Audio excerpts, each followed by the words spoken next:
A very good evening to all our viewers. Welcome to today's edition of the Evening Review. My name is Tewan Jabela. Let's look at some of the headlines in Wednesday's edition of Namibian Sun.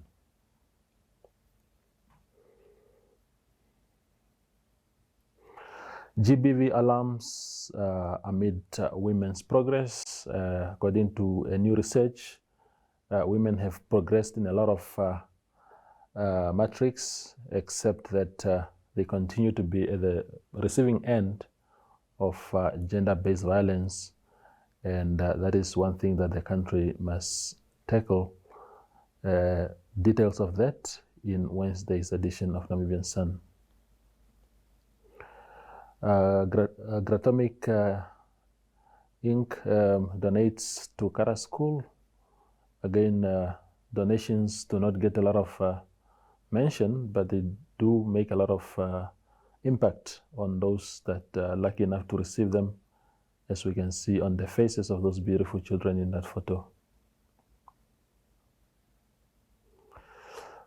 COVID has impacted the hunting industry with all the lockdowns and limited movements, which is perhaps some good news to those who are always in favor of preserving animals, but we are told hunting is also good to keep the ecosystem going. Again, details of that story in Wednesday's edition.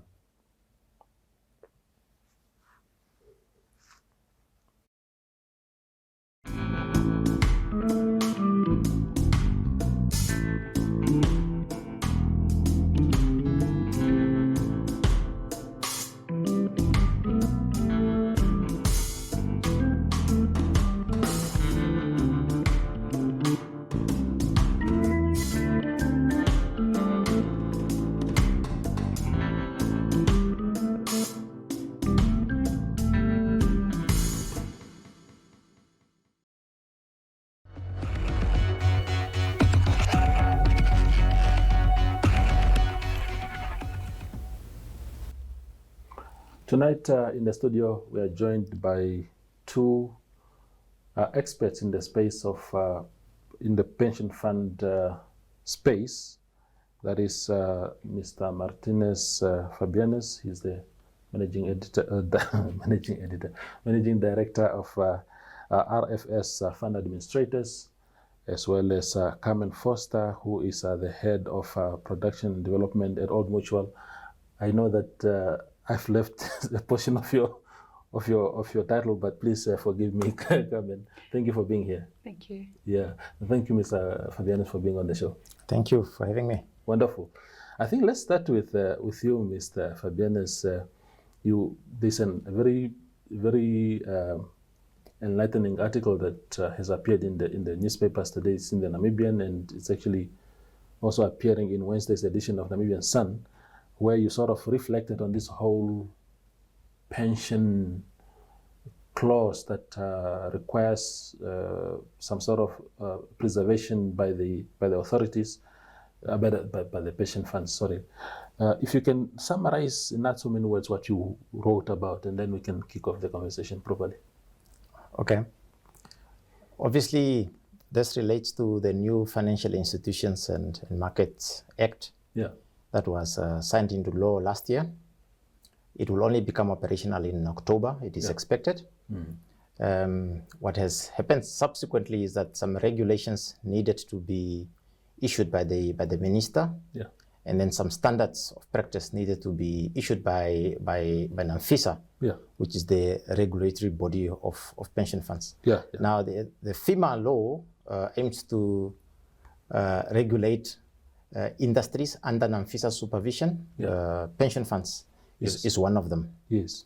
Now, one of the provisions in the regulations that were drafted and issued in December requires that when members of pension funds terminate membership, that is normally upon resignation or maybe dismissal or retrenchment, just those three areas.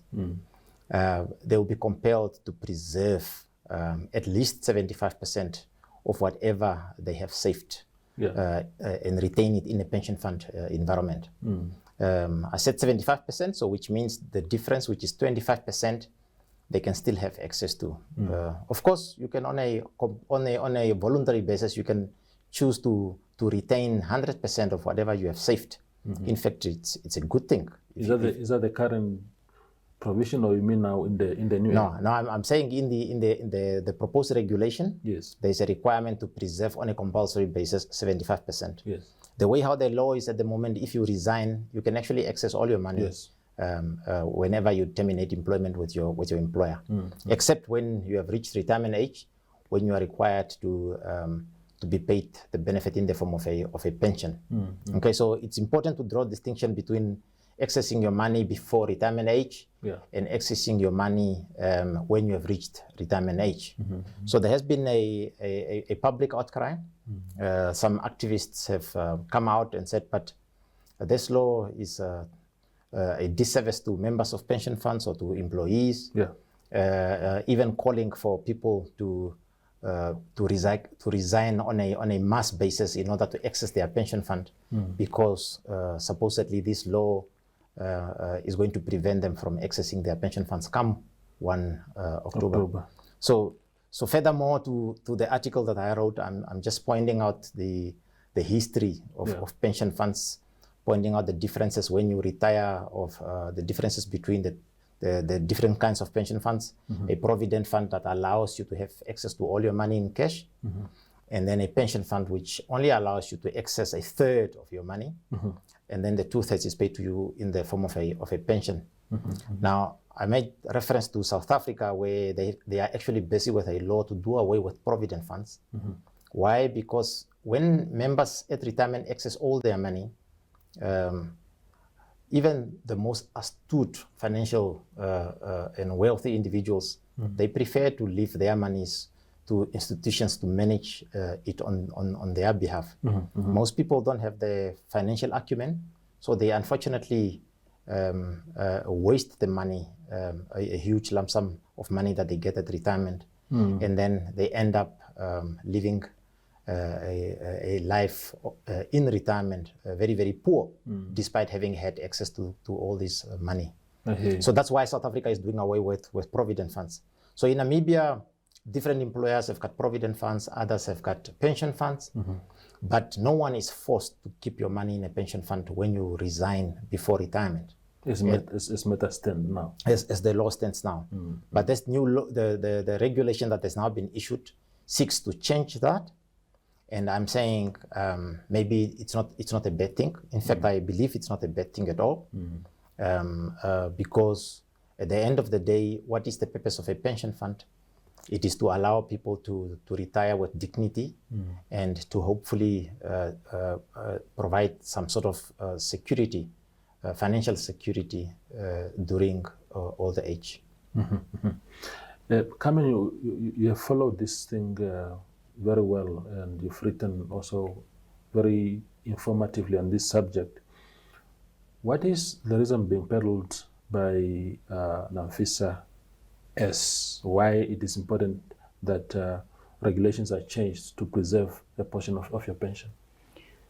So Marthinuz has already alluded to that, and if we look at their press release that they issued shortly after the news conference on the 7th of April, they actually indicate that their goal is to allow for retirement fund members to build up a higher retirement fund saving at the time of their retirement, and that would then allow them to purchase a higher level of post-retirement income. And in doing so, they will then be less dependent on the social grants that many people currently rely on. Just to continue with you, the circumstances that have been peddled so far by members of the public, the scenarios that they have painted to say one may want to access their money because of this, and this. We've seen quite a diverse views on that. Some people are saying, look, maybe I am a young person, I'm employed, but my plan all along was to maybe invest in business later. And after 10 years of working, I think I've sort of accumulated something that I can then invest into something, or there's a once in a lifetime opportunity to invest my money into that and then quit my job and then really be on my own. How are we going to just deny people that right? So I guess, again, alluding to what Namfisa indicated, what was the purpose of retirement funds? Yeah. It wasn't a savings vehicle to save up for holidays or for business ventures or that sort of ilk. I mean, even good, education, all these are good things to save up for. But the retirement fund was there to assist you in saving towards your retirement. And there were certain tax benefits that were granted to encourage people to do that. Your contributions to the retirement fund are tax deductible. And if you leave your money until retirement age, then as Marthinuz indicated earlier, 1/3 of your benefit you can receive tax-free. So there is a tax benefit in actually leaving the money in the retirement fund. So if you do want to save for things like holidays or new businesses or a home or something like that, it would be best to do that outside of the fund, out of your take-home pay. Look at saving money towards those things in those. And there are also other products available in the industry, unit trusts and various savings policies and so forth that people can take advantage of. Some of which also give tax rebates, for example, education policies. So there are other means to save for those events, Marthinuz, again, so if one of the scenarios that I think Job and Panda, who started this whole new wave of discontent, gave was to say that if someone was retrenched today, COVID struck their employer, they were let go, you have had some savings, the economy is not growing at the moment to create jobs. So the likelihood of you securing the next job while you still preserve your pension where it is very slim. I mean, are these not real life examples, the real life challenges that people face amid all these proposed laws? Yeah, no, I think that's a relevant point of consideration. And I think we've been saying all along that the law is in draft form. So there is an opportunity to make suggestions to enrich the law, to take circumstances into account that may be acceptable, that were not considered. I will have to just check again, but to my thinking, there is actually provision in the event that a person has certain hardship. In the case of retrenchment, for example, provision can be made to say that firstly, you have access to 25% once off, irrespective of whether it's your loss of employment is as a result of retrenchment or voluntary resignation. So 25% you have in any event. So depending on the level of savings that you have accumulated at the time of termination. So consideration can be given, I would like to think, in the form of a contribution to NAMFISA to provide for, let's say, if you were still unemployed due to retrenchment 6 months later, or maybe 12 months later after terminating your employment, why can provision not be made for a person like that to maybe access again some of the money up to a certain percentage again, I would say. Not forgetting that at the end of the day, you still want to fulfill the purpose of a pension fund, which is to provide for a person when they do reach old age. And there is the argument, but why are you focusing on old age? What if I don't reach old age? And should I die from poverty before old age? And the answer is I agree. But statistics show that most of us actually reach retirement. Okay, more than we are likely to die, we're more likely to reach retirement. It would be a sad day when you reach retirement and you have not provided. But I think provision should be made in the law for how any kind of hardship can be alleviated. And I think it's a contribution. It's a positive contribution that can be made. Before we go for a break, Carmen, what is the current situation regarding those realities? I mean, under the current law, when people are are having almost a free fall access to their pension savings. What have been the drawbacks of that? So much that we, as a country, we realize that the need to change that. So, look, this question was also posed to Namfisa at that press conference, and I've not been privy to the research that the Minister of Finance and Namfisa considered when they drafted this regulation. But in terms of industry experience, and I guess Marthinuz can confirm whether that's also been his experience, we see that about 75% of people actually take their retirement savings in cash. So very, very few people are actually currently preserving their retirement savings, which is a concern. And just to give you an example, sometimes it's best to explain, what this means to somebody in reality is, so if you bear with me for a minute or two, if let's say you've got two individuals and they're both currently aged 48 and they work for a company where the normal retirement age is 63 and they're currently required to contribute 10% to the retirement fund. One of those individuals has been diligently saving since they started working at the age of 23, so they've been diligently saving for 25 years. They've never withdrawn their savings. The other individual has used up all their retirement savings, so today at age 48 they've got nothing in that retirement kitty. In order for those two individuals to have the same standard of living or post-retirement income after they retire at 63, the individual that's not saved up anything will have to contribute 4 times the amount that his peer is contributing. So in this instance, in this example, 40% of their pensionable salary. Now, most of us, most people even are unhappy about having to contribute 10%. Most of us can't afford to pay 40%.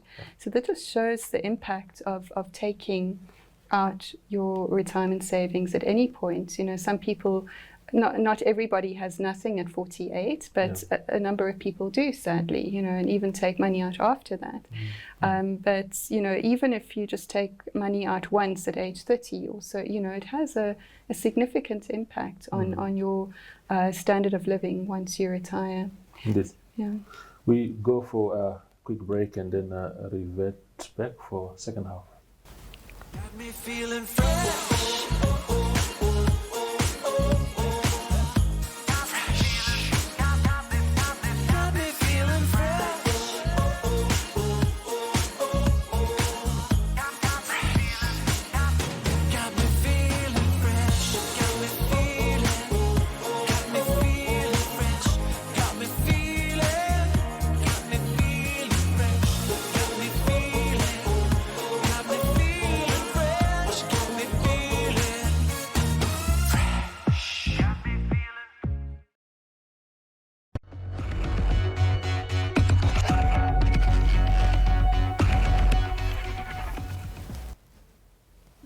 We continue our conversation with Marthinuz and Carmen. Now, Marthinuz, one of the sort of more informed opposition to these proposed changes is the fact that the country doesn't have enough social safety nets to sustain people who would find themselves in a situation where they need that money. If you go elsewhere, you could have your pension preserved, but because there's so many things in place that you can still rely on, maybe food handouts or whatever, I don't know, that you could still survive. What is your attitude towards that position? Well, I've actually made that very point that, if I can put it this way, pension fund systems around the world can be classified in at least, say, 4 different tiers. The first one, or pillars. The first pillar is a basic social grant, which is provided irrespective of whether you have contributed to tax coffers or not. One can see our current old age pension as being that first pillar. A second pillar could have been a pension perhaps that's paid by Social Security. Now remember, we are all members of Social Security in terms of the Social Security Act. When you are employed, your employer is registered, and you are a member of Social Security and you pay towards that. At the moment, Social Security only has got the maternity, sick leave, and death benefit. They have a national pension fund law within Social Security, but that law has not been enacted. So if that law was introduced, the chances are that we would have been forced to contribute to Social Security some savings for you to access it at retirement. So that would have been like a second pillar. So the third pillar would be what your employer, out of their own volition, decide to put together in the form of a saving from your salary or from your cost to company. And in fact, that is what we have at the moment. So the pension funds that are regulated by NAMFISA at the moment are basically employer-sponsored pension funds out of goodwill by the employers, out of a moral obligation. A fourth pillar perhaps would have been what you do on your own as an individual, which is typically retirement annuity savings with insurance companies or other service providers who've got retirement annuities. In fact, in terms of current law, when you pay money into a retirement annuity, you don't have access to that money until age 55, even if you wanted to. So that's actually a law that is, and those of you who may be contributing towards retirement annuities, you would be aware that you can't access that money whatsoever. Okay, so to me, the fact that we now have this occupational pension funds in the absence of this tier 2 that I was referring to, that's all we have. And the fact that it's also been so well managed, you don't hear reports of anyone who has retired and never got their money from a pension fund or anything like that. Pension funds are really very well managed in Namibia at the moment. So that means we've got institutions and infrastructure that's making sure that we're managing these funds very, very well. So they can very well, or in fact, they have replaced Social Security or the need for a national pension fund, as it were. But all that has been missing is this additional element of making sure that they can help meet their objective, the original objective of a pension fund. I hope it makes sense. Yeah, no, it does, definitely. I hope it does to my viewers too. Carmen, now, I mean, there is a great feeling that this proposed law will not come to pass come 1 October, given the negativity that it has induced so far. What are the alternatives if it were to come to that? Can we say, for example, maybe we would not revert back to the old law, as it were, but at least might be juggle around with the ratios of what can one claim and what they can preserve. What are the alternatives? Yes, I think this latest uproar, if I can call it that, about, and this is particularly about one of the regulations, one of the FIMA regulations. There are other regulations and standards which contain other points that I don't think are quite as controversial as this one. But, I think maybe there does need to be more robust engagement, not about this point, but others as well, with the industry and also with the public. But on this particular regulation, yes, we've already alluded to some of the changes that could, or adjustments that could be considered. For example, that we might allow for people to access their retirement savings under certain conditions, such as, for example, retrenchment. Or, if there is a severe life event of some sort where the person is very unhealthy and they need to access their finances. And there is provision made for 50% of the preserved benefit to be accessed if you are deemed to be unable to work and your life expectancy is greatly reduced. But is that enough? Those are sort of discussions that we need to have. So definitely allowing for some opportunity to access this money under certain instances, I think, do need to be considered. Whether 75% is the right percentage or not is something that can also be considered. Marthinuz referred earlier to some changes in South African legislation with regards to provident funds. They're also looking at compulsory preservation. What they're looking at is the 1/3, 2/3 two-pot system where they would give people access to 1/3 of their retirement savings under certain conditions. You know? So I think these things do need to be explored more before we actually implement the regulation in October 2022. Yeah, sure. If can I quickly Yeah, please. latch on to what Carmen was saying as well? Yeah. And I've just learned also, I've been doing some research as well, and I've learned that surprisingly, Namibia is actually one of the few countries in the world that don't have compulsory preservation. So in Botswana, they actually already have compulsory preservation laws. But I wanted to get back on the further uses of the monies, even whilst in preservation. Yeah. One of the greatest needs that have been recognized since even the establishment of NAMFISA and the Pension Funds Act that we're using now is the need for housing. So members have been accessing pension fund money in order to buy land or to pay off their housing debts or to improve their houses or build even in communal areas where they reside from. I would like to think, I would in fact put my head on the block that I don't see that it would be prevented even with compulsory preservation. So even if you are forced to retain some of your money in your pension fund, you should be able to access it, provided that it is in keeping with the need for housing. Wonderful. I think this is a very rich conversation, but time is not allowing us to go on and on. But I think you have done justice, both of you, to the topic, because one of the things that I wondered about is if one needed a kidney transplant and they have millions lying in the old mutual account, but they are told no, you may just die because you do not meet these conditions for you to access your money. But I think now there's a bit of, you have allayed the fear a little bit, and I appreciate your time. Thank you. Yeah. So that is tonight's show with Carmen and Marthinuz. I hope you've some takeaways like I do now. Good evening.